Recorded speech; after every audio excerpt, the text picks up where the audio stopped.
Olá, amigo e amiga, que bom que você voltou para estarmos juntos aqui na nossa programação de fidelidade ao Senhor. Já orei por você no dia de ontem, vou continuar orando no dia de hoje, em todos os dias aqui da nossa semana. E espero que você sinta as bênçãos do Senhor aí no seu lar, no seu trabalho, onde quer que você esteja. Muito obrigado, o Senhor esteja contigo. Hoje o tema quero tirar de Gênesis capítulo 13, verso 8. Gênesis 13, verso 8 em diante é o tema que nós vamos estudar nesse instante. E para isso, é claro, como é nosso costume, a gente sempre fala com Deus pedindo a iluminação para entendermos aquilo que Ele vai falar. Vamos orar? Querido Pai, muito obrigado porque o Senhor está conosco em todos os momentos. Agora nós queremos te pedir que esteja principalmente agora que vamos abrir a Tua Palavra, para que ela fale ao nosso coração. Ela tire de lá, Senhor, o pecado e o mal e possa colocar tudo de bom que o Senhor quer colocar dentro da nossa existência, para que possamos viver a imagem e semelhança de Cristo, tomar boas decisões e essas decisões, Senhor, possam abençoar a nossa família, o mundo e logo possamos estar com Cristo. Nos dá essa graça que nós te pedimos em Jesus. Amém. Gênesis capítulo 13, verso 8 fala assim: Disse Abraão a Ló: Não haja contenda entre mim e ti, entre os meus pastores e os teus pastores, porque somos parentes chegados. Acaso não está diante de ti toda a terra?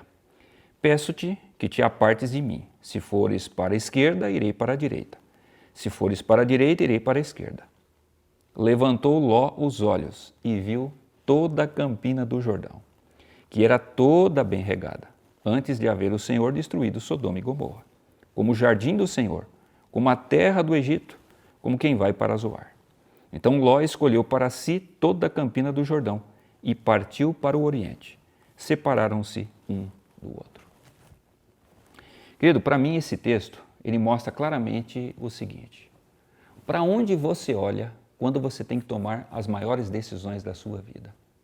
Aliás, para onde você olha quando você tem que tomar decisões que vão influenciar para sempre sua família? Que com certeza a nossa família é o maior tesouro que nós vamos ter durante a existência nessa terra. Para onde você olha? E para responder essas perguntas que são tão importantes, eu quero abordar com você a infidelidade de Ló e a fidelidade de Abraão nos dias deles. Primeira coisa que me chama a atenção é a seguinte: todo homem nesse mundo nasce para ser líder. Não existe homem que não tenha que ser líder durante a sua vida. A liderança ela vai alternando conforme o espaço que nós estamos e conforme o tempo. Mas eu não posso dizer o seguinte: Senhor, eu não quero ser líder. Não, você não tem essa opção. Nós somos filhos do líder do universo. Então, se fomos feitos à imagem e semelhança dele, não tem como a gente escapar disso. Nós teremos que sermos líderes. E líder é aquele camarada ou aquela mulher que toma o quê? Decisões. Grandes decisões estão nas mãos do líder. E esse texto aqui para mim mostra 4 grandes decisões que todo homem tem que tomar por ele ser escolhido o líder da sua família. Primeira grande decisão: em que lugar eu vou colocar a minha família? Para essa família ser gestada, para essa família ser desenvolvida. Lembre-se, Deus chamou Abraão e disse o seguinte: Abraão, vá para uma terra que eu vou te mostrar. Lá eu vou te abençoar. Abraão sai de Ur e para não ir sozinho ele leva Ló, seu sobrinho. Quando Abraão chega em Canaã, Deus diz o seguinte: a terra é essa, more aqui, peregrine nessa terra, e aqui eu vou me revelar para você e eu vou te abençoar. A terra de Canaã era o local, mas não era todos os lugares de Canaã que eram bons. O mais incrível é o seguinte: Deus os abençoou. Deus abençoou Abraão e por extensão abençoou Ló. E aí veio o problema da prosperidade. Não pense você que é só a miséria que traz problema, tá? A prosperidade também traz. Você tem que ter sabedoria para conviver com a prosperidade. Os rebanhos cresceram tanto que chegou uma hora que não dava mais para os rebanhos de Abraão ficar perto dos rebanhos de Ló, porque os pastores brigavam. Não, essa ovelha é minha, não, aquela lei é que é sua, e assim por diante. Então Abraão, sensato, chegou e disse: olha, filho, nós vamos ter que nos separar. Escolhe. Escolhe você, mesmo você sendo mais novo, escolhe. Aí, o que aconteceu? O texto que nós lemos. Ló levantou os olhos, mas ele não levantou e olhou para cima. Ele olhou para as coisas grandes desse mundo.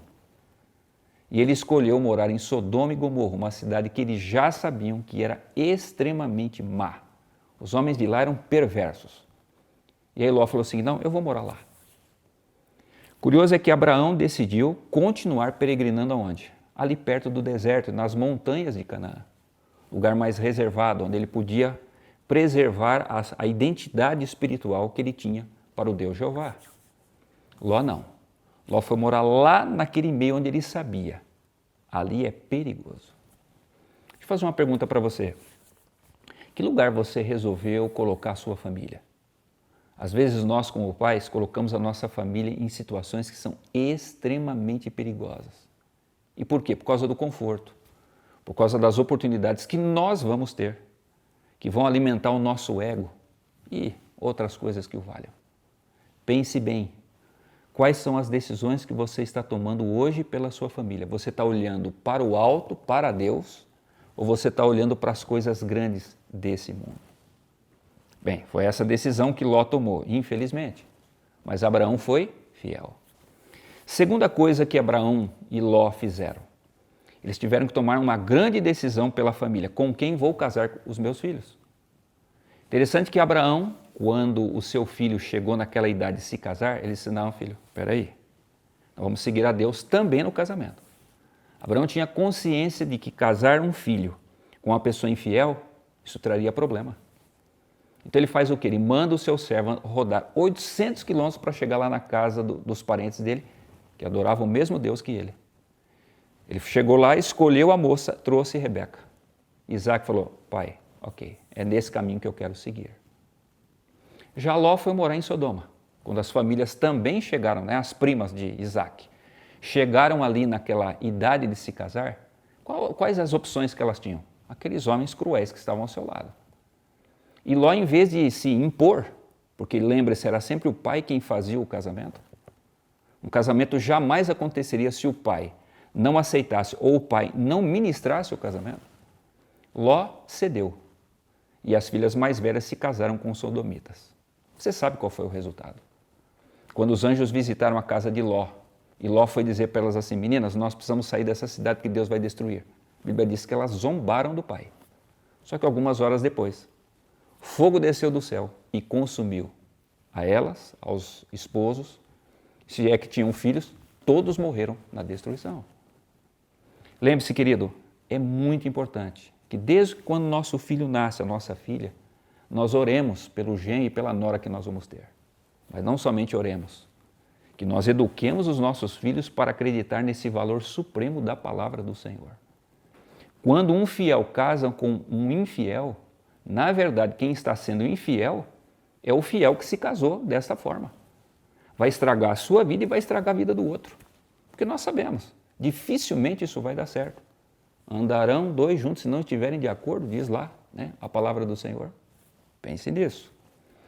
Terceiro princípio que nós tiramos desses versos aqui, a educação que nós damos para os nossos filhos. Abraão ensinou Isaac a temer a Deus e fazer aquilo que Deus mandava fazer. Mas não somente ensinou, Abraão fazia o que Deus queria. Tanto é que o grande exemplo disso foi quando Ellen White diz que Abraão tinha 120 anos, Isaac tinha 20. Deus chega e diz assim, Abraão, pega o teu filho, teu único filho, vai lá no monte e você vai oferecê-lo para mim. Abraão obedeceu a Deus. E Ellen White ainda menciona, né, é uma cena dramática. Quando Abraão chega em cima do monte, o filho pergunta, mas pai, nós trouxemos tudo, só não trouxemos a ovelha, que é a parte mais importante. Então, filho, Deus proverá para si o cordeiro. Montaram ali o altar. E quando chegou no momento de oferecer, Abraão disse, olha filho, na verdade Deus me pediu para que você seja a ovelha. Claro que Isaac olha para aquilo e fala, mas é assim mesmo, pai? Sim, filho, é isso. Quando Isaac entendeu, Ellen White diz que ele ajuda o pai a amarrar as mãos dele, os pés dele. Se deita em cima do altar e diz, pai, se Deus pediu, eu estou aqui. Eu vou entregar minha vida porque Deus pediu. Claro, né? Se Isaac fosse um homem de 120 anos, já estou velhinho, já vivi tudo, né? Mas não, ele era um jovem, tinha apenas 20 anos. Mas ele se entregou totalmente. Por quê? Porque foi ensinado assim e o pai deu o exemplo. Já, né, você vê o exemplo de Ló. Ló ensinou as filhas a viverem que tipo de vida? uma vida de condescendência com os prazeres. Faz o que você quiser, do jeito que você quiser, porque a vida é assim. E o pior, ele não somente permitiu que as filhas fossem criadas assim, como ele deu esse exemplo. Porque ele foi morar em Sodoma por causa disso. Porque ele queria o ganho, ele queria o lucro, ele queria a satisfação. Qual foi o resultado? O pior de todos, né? As filhas destruídas, aquelas que estavam lá na cidade, e depois a consequência, né, do que veio ali, né, do incesto e assim por diante. Querido, como você tem criado os seus filhos? Para serem obedientes a Deus e à sua palavra, ou para eles viverem os desejos deles? É uma coisa que nós, como pais, temos que pensar todos os dias nisso. Bem, e para mim, de todas as grandes decisões que se tomam em família, para mim essa é a mais importante, pelo menos é o que eu sinto na minha vida. Uma decisão que todo homem tem que tomar no início da família é com quem ele vai construir sua família. Claro que o homem e a mulher têm que decidir isso com sabedoria. Veja, Abraão escolheu uma esposa, mas uma esposa que olha para frente. Sara, o livro de Hebreus ainda vai dizer o seguinte: Abraão era aquele homem que vivia olhando para as promessas futuras. Ele sabia que elas não iam se cumprir totalmente nos seus dias. A mesma coisa acontecia com Sara. Ela olhava para frente, ela sabia, pode não acontecer agora, mas um dia Deus vai honrar sua palavra. Ela era uma mulher que olhava tanto para frente que quando Abraão disse assim, olha, Deus falou comigo, nós temos que sair de Ur, não sei nem para onde nós vamos. Não, eu vou junto com você. Lembre-se que Ur dos Caldeus era uma das cidades mais prósperas do seu tempo. E Abraão vai parar em Canaã, o fim do mundo. Mas ela disse, se é isso que Deus pediu de nós, é isso que nós vamos fazer. Já a mulher de Ló, escolhida por Ló, era uma mulher que olhava para onde? Para trás. Aquela mulher que olha para o conforto, para o luxo. Eu não posso perder essas coisas. Vamos ser sinceros, né? Aquela mulher que quer viver das coisas desta vida. Quando o anjo vai à casa deles e diz assim, ó, vocês têm que sair, mas não olhem para trás. Quando desce o fogo, ela olha e você sabe o resultado. Ela se tornou numa estátua de sal. Deixa eu dizer uma coisa para você, eu sou casado há 28 anos e eu confesso, a maior parte do sucesso que eu tive na vida, seja na família ou seja profissional como pastor, eu não tenho dúvida. Foi porque quando eu tinha 17 para 18 anos eu escolhi uma moça excelente. Estava lá na igreja, no colégio onde eu fui estudar, fazia parte da igreja. Eu falei, não, é com essa que eu tenho que unir minha vida. E eu louvo a Deus, hoje eu tenho 2 filhos, meus filhos já são casados, também fizeram, né? Olha para o exemplo do pai e da mãe, não, é assim. Casaram-se com excelentes meninas, que são as minhas noras, que eu as tenho como minhas filhas. E eu louvo a Deus todos os dias por essas sábias decisões que nós estamos tomando. Eu espero que também seja assim com você. Resultado, queridos, para Abraão foi uma bênção.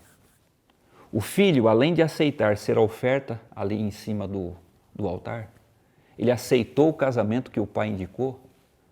Quando Abraão morre, ele vai levar aquela descendência e depois que Isaac morre, vem ali, né, Jacó, aquela coisa toda. Veja, é o povo de onde Jesus nasce. Foi o povo que recebeu o quê? A revelação da palavra do Senhor, a nação messiânica. E estão até hoje aí no mundo, né? Os judeus, que são a descendência direta ali de Isaac, de Abraão. Agora, quando você olha na Bíblia, dá dó, a descendência de Ló. Você se lembra, né? Eu já mencionei aqui, as filhas que ficaram na cidade foram destruídas. Mas 2 filhas saíram, não olharam para trás. A mãe ficou estátua de sal. Foram morar numa caverna.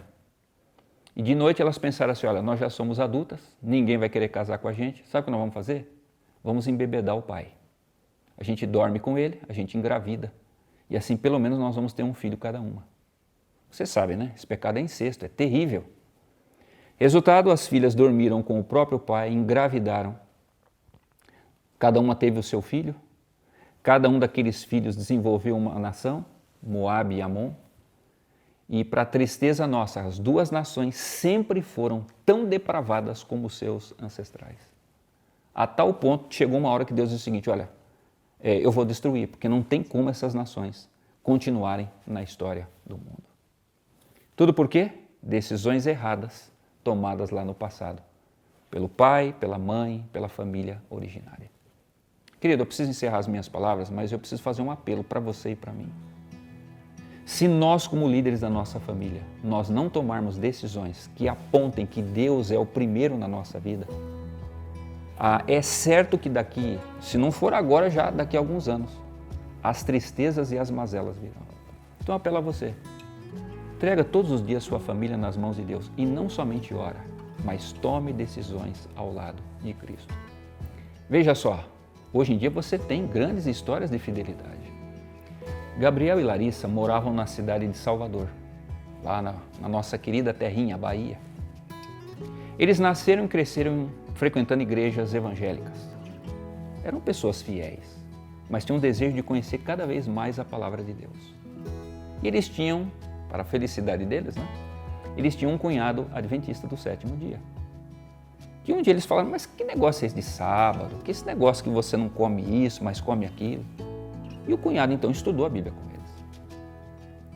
Larissa tinha um trabalho, ela tinha uma loja. E conforme foi passando o tempo, Larissa disse o seguinte, querido, eu vou passar a fechar a loja ao sábado. Não, querida, você está certo, nós estudamos na palavra de Deus. Fecha a loja no sábado e vamos esperar pelo Senhor. O Senhor abençoou tremendamente o desenvolvimento da loja. Apesar dela não ser numa região central da cidade, e apesar de não abrir um dia tão próprio para o comércio, a loja prosperou. Aí ele começou a dizer o seguinte, Senhor, agora abençoa a mim. Por favor, Senhor, me abençoa. Eu gostaria de receber uma promoção para eu poder guardar o sábado. Ele trabalhava no aeroporto internacional ali de Salvador. O curioso foi o seguinte, em vez dele receber a promoção, veio aí o Covid e infelizmente ele teve que ser demitido. Mas ele disse o seguinte, não, agora sabe o que vai acontecer?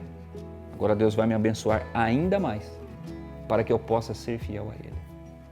Deus abençoou e fez prosperar tanto a loja que ele disse o seguinte, Senhor, agora está no meu momento de eu me entregar a Ti. Ele também foi batizado e desde então, esse casal querido está servindo a Deus, fazendo o seu melhor na sua comunidade, pregando o Evangelho para todas as pessoas e com a maior felicidade que existe. Eu e a minha família estamos servindo ao Senhor. Você também não gostaria de ter uma bênção como essa? Então tome as grandes decisões que a Bíblia te mostra. Eu queria orar por mim e por você, para que nós possamos viver assim. Vamos falar com Deus? Querido Pai, muito obrigado que a Tua palavra fala ao nosso coração. Que por meio dela, nós sabemos qual o caminho trilhar. Nos ajude, Senhor, a sermos fiéis ao Senhor, como foi Abraão no seu tempo. E nos ajude, Senhor, a olhar para o exemplo de Ló, ver aonde ele falhou para a gente não falhar. E assim, Senhor, sermos tão fiéis a Ti, que quando o Senhor voltar, nós possamos Te apresentar a nossa família. Se o Senhor não voltar na nossa geração, que a gente descanse, mas que nós possamos deixar os nossos filhos como os meninos e as meninas mais fiéis que esse mundo vai conhecer. Nos dá, Senhor, esse privilégio. Fica com cada família que aqui me escutou, nesse instante ou aquelas que vão escutar depois. Não importa, que a Tua palavra alcance o nosso coração. É o que nós te pedimos em Cristo, o nosso Salvador. Amém. Obrigado pela sua atenção, Deus te abençoe a sua família. Um grande abraço e até a próxima.